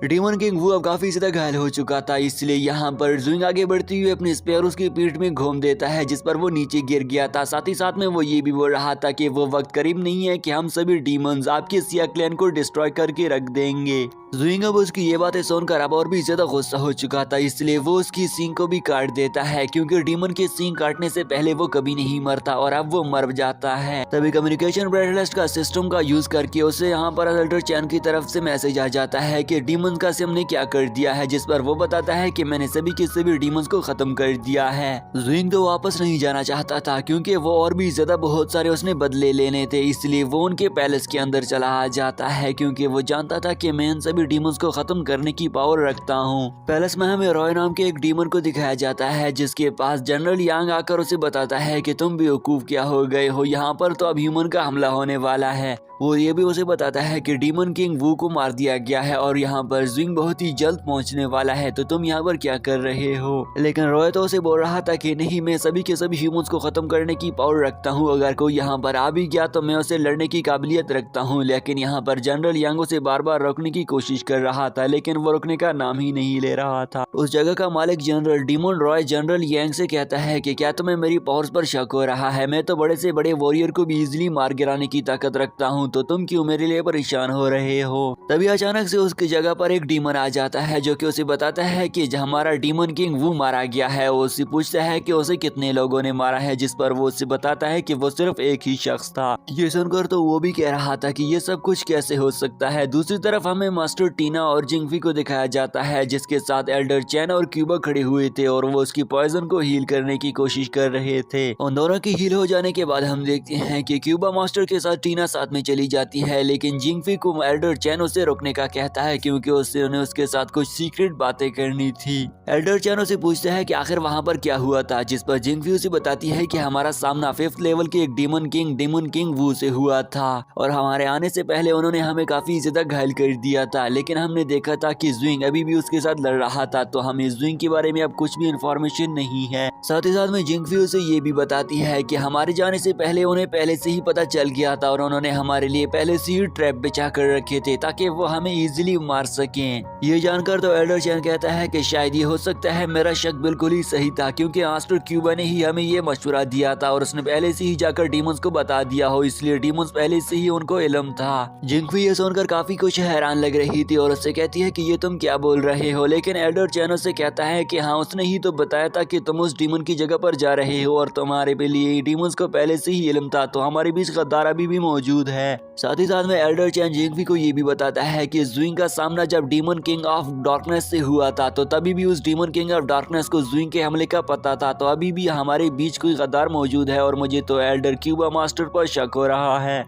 जिंगफी एल्डर चैन की बातें सुनकर कुछ परेशान सी दिखने लग जाती है कि आखिरकार ये सब कुछ हो क्या रहा है। दूसरी तरफ हम ज़ुइंग को देखते हैं जो कि पैलेस में अब अंदर आ चुका था। उसके पहुंचने से पहले ही उन डीमंस ने इनके लिए एक ट्रैप बिछा रखा था और हम देखते हैं कि वो ज़ुइंग को उस ट्रैप में भी फंसा रख देते हैं। लेकिन यहाँ पर भी दोस्तों ज़ुइंग निकलने के लिए अपनी फायर टेक्निक का यूज करता है और उस शील्ड को ब्रेक करके उस ट्रैप से बाहर निकल कर आ जाता है, जिसे देखकर रॉय बोल रहा था कि मैंने तुम्हारी पावर के बारे में सुन रखा था, तुम तो वाकई में ही पावरफुल हो। डीमन किंग रॉय तो अब उसकी पावर देखकर ज़ुइंग पर गुस्सा हो रहा था, इसलिए वो बिना कुछ सोचे समझे ही ज़ुइंग पर आकर हमला कर देता है। यहाँ पर वो ज़ुइंग पर हमला करके उसे पीछे धकेल देता है और हम देखते हैं कि वो लगातार ही काफी ज्यादा अटैक्स ज़ुइंग पर करे जा रहा था, जिस पर ज़ुइंग को उसके अटैक्स का कुछ ही समझ नहीं आ रहा था कि ये सब कुछ क्या हो रहा है। ज़ुइंग उसे कहता है कि अभी तो हमारी फाइटिंग शुरू हो चुकी है, लेकिन ज़ुइंग को इस बात का इल्म भी हो चुका था कि ये डीमन किंग वू से थोड़ा सा पावरफुल दिख रहा है। दूसरी तरफ हमें दिखाया जाता है कि कुछ दो लोग टेलीपोर्ट होकर एक नई अर्थ पर आ चुके थे, जहाँ पर वो दोनों देखते हैं कि वो एक दूसरे के साथ तो काफी अच्छी मीठी बातें कर रहे थे, लेकिन उनका मकसद कुछ और ही था।